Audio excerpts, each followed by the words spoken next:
سپاہی، یہ امن کے ضامن، یہ امن کے راہی۔ اللہ اللہ اللہ۔ اجتماعیت کی قیام البقا اور کام کا اپنے اصولوں پر اور ہدایات پر باقی رکھنے کے لیے سب سے بنیادی اور اہم یہ مشورہ ہے۔ آپسی اجتماعیت کا قیام اور بقا اور کام کو اپنے اصولوں اور ہدایات پر باقی رکھنے کی سب سے بنیادی اور اہم چیز مشورہ ہے۔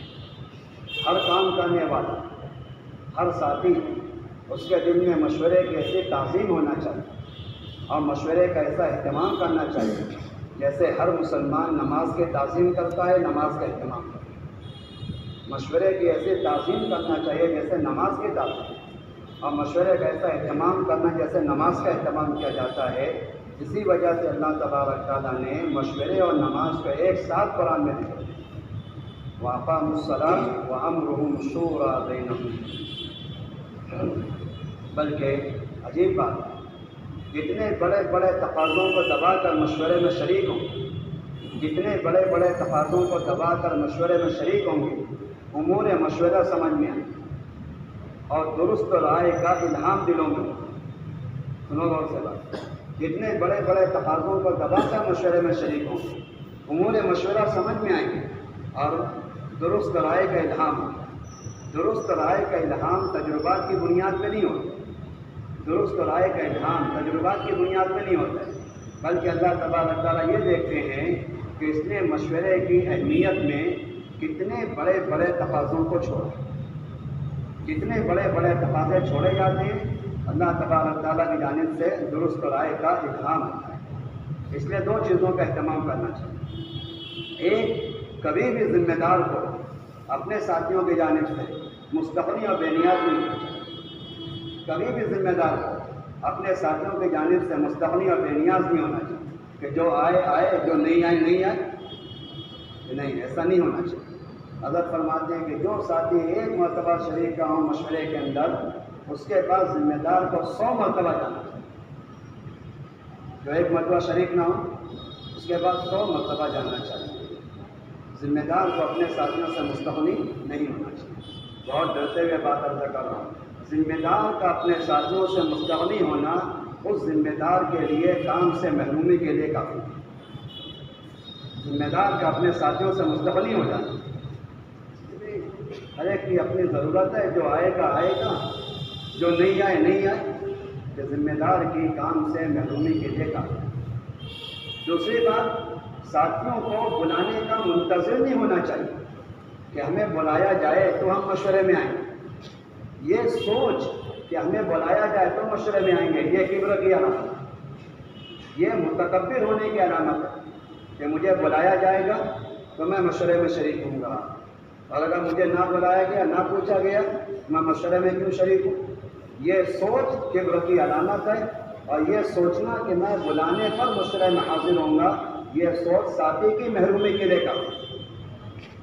دو باتیں ہونی چاہیے، نہ تو ساتھی، نہ تو ذمہ دار اپنے امیر سے مستغنی ہو، اور نہ ہی ساتھی مشورے کے اندر حاضری کے لیے بلائے جانے کے منتظر ہو، بلکہ جیسے ہر مسلمان نماز کا اہتمام کرتا ہے، ہر ساتھی کو مشورے کا اہتمام کرنا چاہیے۔ کیوں بھائی؟ ہر مسلمان نماز کا اہتمام کرتا ہے، ایسے ہر ساتھی کو مشورے کا اہتمام کرنا چاہیے۔ ہر ممکن کوشش کرو اپنے ہر بڑے سے بڑے تقاضے کو دبا کر مشورے میں شریک ہونے کا اہتمام کریں۔ ایک بات۔ دوسری بات اچھی طرح سمجھنا چاہیے، اپنے مشورے کو عمومیت دو، کیونکہ ہمارا مشورہ کام کے امور کا ہے، ہمارا مشورہ کام کے امور کا ہے، اور کام ہر مسلمان سے متعلق ہے۔ اپنے مشورے کو عمومیت دو، ہمارا مشورہ کام کے امور کا ہے اور کام ہر ساتھی سے متعلق، ہر مسلمان سے متعلق ہے، اس لیے اپنے مشورے کو عمومیت دو۔ مولانا یوسف صاحب رحمۃ اللہ علیہ فرماتے تھے، جن سے رائے نہیں لوگے ان سے کام کیسے لوگے؟ جن سے رائے نہیں لوگے ان سے کام کیسے لوگے؟ بلکہ عجیب بات ہے، سنو، غور کرنے کی بات ہے۔ علماء نے لکھا ہے، حضرت یہ فرماتے ہیں کہ مشورے کو محدود کرنا اپنے عملے کو نکما کرنا، مشورے کو محدود کرنا کہ چند آدمی شریک ہو سکتے، چند آدمی آپس میں شریک ہو، کہ مشورے کو محدود کرنا اپنے عملے کو نکما کرنا ہے۔ مشورے کو وسعت ہو، ہر مسلمان، ہر کام کرنے والا اپنے عملے میں شریک۔ دیکھو سنو، اگر مشورے کے امور ساتھیوں سے چھپائے جائیں گے، سننا غور سے بات درخواست ہے ہماری، اگر مشورے کے امور ساتھیوں سے چھپائے جائیں گے تو پھر ساتھی تعاون نہیں کریں گے، کیونکہ جس کی خبر نہیں ہے اس میں تعاون کیسے ہوگا؟ اگر امور مشورہ ساتھیوں سے چھپائے جائیں گے پھر ساتھی تعاون نہیں کریں گے اور پھر تقاضے ضائع ہوں گے، پھر فیصلہ اتھارٹی بنے گا۔ دیکھو یہ فرق ہے دعوت اور حکومت میں۔ حکومت میں فیصلے قوت سے نافذ ہوتے ہیں، اس لیے حکومت میں تقاضے ضائع ہو جاتے ہیں۔ دعوت میں فیصلے تعاون سے نافذ ہوتے ہیں، اس لیے تقاضے پورے ہو جاتے ہیں۔ یہ فرق ہے دعوت اور حکومت کا۔ حکومت میں فیصلے سختی سے، قوت سے نافذ کیے جاتے ہیں، کسی کی رعایت نہیں ہوتی ہے، پرواہ نہیں ہوتی ہے، اس لیے حکومت کے تقاضے ضائع ہوتے ہیں۔ اور دعوت میں تقاضے تعاون سے فیصلہ کیا جاتا ہے، اس لیے سارے تقاضے پورے ہوتے ہیں۔ اس لیے ہر ساتھی اس کا اہتمام کرے، اپنے آپ کو محتاج بنا کر شریک ہو مشورے میں۔ حضرت فرماتے ہیں مشورے میں غیر حاضر ہونا میدان قتال سے بھاگنے سے بھی زیادہ برا ہے۔ مسلمانوں کی جماعت میدان قتال میں ایسے وقت ایک آدمی کا بھاگ جانا کتنا برا ہے۔ بعض مرتبہ ایک کا بھاگ جانا سب میں بزدلی پیدا کرتا ہے۔ حضرت فرماتے ہیں کہ مشورے سے غیر حاضر رہنا میدان قتال سے بھاگنے سے بھی زیادہ برا ہے۔ کیوں؟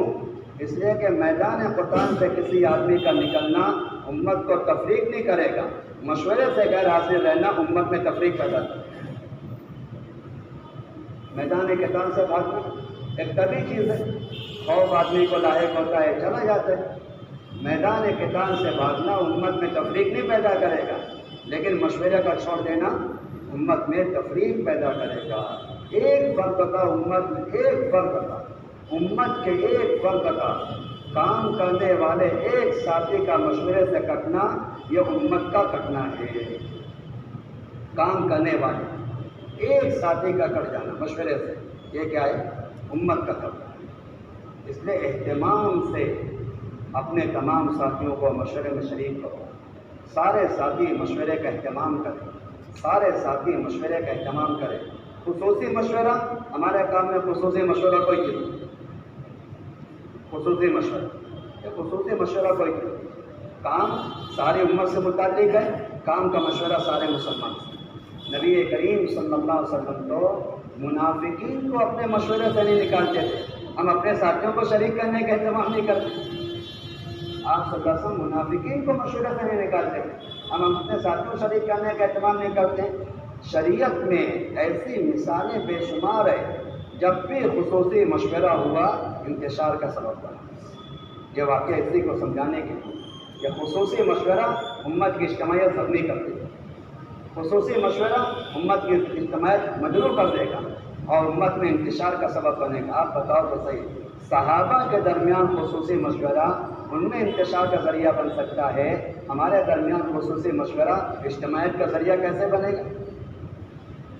دیکھو حضرات صحابہ کیسے مشورے کا اہتمام کرتے تھے، اور جب ان کے درمیان خصوصی مشورے ہوتے تھے تو کیسے پھر مشورے میں امور مشورہ ضائع ہو جاتے تھے اور کیسے آپس میں انتشار اور خلفشار کا سبب بنتا تھا۔ لیکن قربان جائیں حضرات صحابہ ایک دوسرے کے لیے ایسے نفع چاہتے تھے اور ایسے ایک دوسرے کے حریص تھے کہ صحابہ ایک دوسرے کو نبھا لیا گیا۔ امیر اپنے ساتھیوں کو نبھاتا تھا اور ساتھی اپنے امیر کو نبھا لیتا تھا۔ اب نبھانے والا مزاج ختم ہو گیا، اب کاٹنے والا مزاج۔ صحابہ ایک دوسرے کو نبھا لے۔ وعینہ ابن حصن اور اقرا ابن حابس، یہ دونوں شخص ابوبکر صدیق رضی اللہ عنہ کے پاس کہنے لگے، اے اللہ کے رسول کے خلیفہ، ہمارے پاس ایک شوریلی زمین نمکین جس میں گھاس وغیرہ نہیں اگتی، نہیں سفی یا کلا، اس میں گھاس نہیں اگتی ہے، اس میں کوئی نفع نہیں ہے، بیکار بنجر پڑی زمین ہے. آپ اگر وہ زمین ہمیں بطور جاگیر کے دے دیں، ہم اس میں کھیتی کریں گے، اس میں کچھ نفع اٹھائیں گے، کچھ کام تو ہے نہیں اس کا، پڑی ہوئی ہے ایسی زمین، سب محنت کر کے کچھ استعمال میں لیں گے. ابوبکر صدیق رضی اللہ عنہ نے وہ زمین ان کو بطور جاگیر کے دے دی اور ان دونوں کے لیے ایک خط بھی لکھی. حضرت عمر اس مجلس میں نہیں تھے، سنو تو صحیح، حضرت عمر اس مجلس میں نہیں تھے. حضرت فرماتے ہیں بعض مرتبہ امور پیش آتے ہیں، ساتھی نہیں ہے تو کیا کرنا چاہیے؟ حضرت فرماتے ہیں مشورہ مؤخر کر دو. کیا کر دو؟ مشورہ مؤخر کرو، ساتھی نہیں ہے. ساتھی نہیں ہے جیسے عملہ نہیں ہے، انسان کے اعضاء نہیں ہے، کام کیسے کرو؟ مشورہ مؤخر کر دو. حضرت عمر مجلس میں نہیں. ابوبکر صدیق نے فرمایا ان دونوں سے حضرت عمر کے پاس جاؤ اور ان کو بھی اس بات پر، اس فیصلے پر گواہ بنا لینا. یہ دونوں حضرت عمر کے پاس پہنچے تاکہ ان کو گواہ بنائے. حضرت عمر نے اس خط کو سنا، ان کے ہاتھوں سے کھینچ چھین اور اس میں تھوک دی اور اس کو ختم پھاڑ کر رکھ دیا. وہ بہت بکواس کرنے لگے، بہت برا لگا تھا حضرت عمر کو. حضرت عمر نے کہا سنو، نبی کریم صلی اللہ علیہ وسلم تم دونوں کی انجوئی کرتے تھے، اس وقت اسلام کمزور تھا، اس وقت اسلام کمزور تھا. اللہ کے نبی تمہاری رعایت کرتے تھے، تمہاری دلجوئی کرتے تھے. اب اللہ نے اسلام کو عزت دے دی ہے، اب تمہاری دلجوئی نہیں ہوگی، تم کو اصولوں کے ساتھ چلنا پڑے گا. جاؤ تم جو اور میرے خلاف جو کرنا ہے کرو. تم اللہ تبارک تعالیٰ سے مدد چاہو گے، اللہ تمہاری مدد نہیں کرے گا. وہ دونوں ابوبکر صدیق رضی اللہ عنہ کے پاس ہیں، بکواس کرتے ہوئے، بکوت کرتے ہوئے کہنے لگے اللہ کی قسم سمجھ میں نہیں آتا ہے کہ آپ خلیفہ ہیں کہ عمر خلیفہ ہیں. یہ وقت ہے ساتھیوں کو نبھانے کا، ساتھیوں کو نبھانا. کہنے لگے کہ خلیفہ تو چاہتے تو وہ بھی بن جاتے، وہ چاہتے تو وہ بھی خلیفہ بن جاتے. حضرت عمر بھی پیچھے پیچھے آ گئے، غصے کی حالت میں ابوبکر کے پاس آئے. آگے بتائیے یہ زمین جو آپ نے بتاؤ جائیداد کے ان دونوں کو دی ہے، آپ کی اپنی زمین ہے؟ آپ کی اپنی زمین ہے یا تمام مسلمانوں کی زمین ہے؟ امور مشورہ، کام کا تعلق تمام مسلمانوں سے، مشورہ تمام مسلمانوں سے. تو پوچھا آپ کی اپنی زمین ہے کہ آپ نے ان دونوں شخصوں کو مالک بنا دیا یا تمام مسلمانوں کو؟ کہنے لگے تمام مسلمانوں کی زمین ہے. کہ کس چیز نے آپ کو آمادہ کیا کہ آپ نے یہ زمین ان دونوں کے لیے خاص کر لی اور مسلمانوں کی ملکیت ختم کر دی؟ کیا بنیاد آپ کے پاس؟ کیسے آپ نے مشورہ کر لیا؟ اللہ اکبر. ابوبکر صدیق فرمانے لگے میں نے ان لوگوں سے مشورہ کیا جو میرے پاس تھے، اس وقت جو لوگ موجود تھے ان سے مشورہ کر لیا، انہوں نے یہی رائے دی. آپ نے فرمایا کہ آپ نے صرف ان لوگوں سے مشورہ کیا جو آپ کے پاس شریک تھے، تمام مسلمانوں سے مشورہ کیوں نہیں کی؟ زمین تو تمام مسلمانوں کی ہے نا، سب سے مشورہ کرنا چاہیے، سب کو راضی کرنا چاہیے، سب کو مشورے میں شریک ہونا چاہیے. ابوبکر فرمانے لگے کہ میں تو پہلے ہی کہتا تھا کہ تم زیادہ طاقتور ہو میرے مقابلے میں، تم خلیفہ بن جاؤ. اللہ، یہ بھی نہیں کہ تم کون ہو، ہم ذمہ دار ہیں، تم کون ہمارے مقابلے بولنے والے. کیسا نبھاتے تھے کسی، امیر نے ساتھی کو نبھا دیا، ساتھی نے امیر کو نبھا دیا. کتنی وسعت ہے. کہنے لگے عمر میں تو پہلے ہی کہتا تھا کہ تم خلافت کے زیادہ حقدار ہو مجھ سے، لیکن تم مجھ پہ غالب آ گئے، تم نے مجھے خلیفہ بنا دی. آپ بتاؤ تو صحیح، ایسے مزے کی بات ہوگی. آپس میں جب ایسا تعاون ہوگا تو کبھی انتشار ہوگا، باطل کو کبھی داخل ہونے کا موقع ملے گا. جو کہ ایک بات ہمیشہ یاد رکھنا، اللہ نے سمجھ نصیب فرمائے، کبھی بھی معترض کے اعتراض میں تائید مت کرنا. ہاں بالکل تم صحیح کہہ رہے ہو، ہمارا فلاں ساتھی ایسا ہے. معترض کے اعتراض میں تائید کرنا اس کے اعتراض کو اناد میں بدل دے گا. کس میں بدل دے گا؟ ہاں ضد پر آ جائے گا. کبھی معترض کے اعتراض کی تائید نہیں کرنا چاہیے اور اپنے ساتھی کو ضائع نہیں کرنا چاہیے. اللہ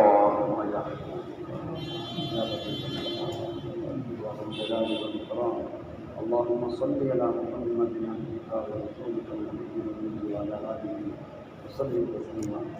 ربنا ظلمنا أنفسنا وإن لم تغفر لنا وترحمنا لنكونن من الخاسرين. اللهم إنا نستغفرك ونتوب إليك. اللهم إنا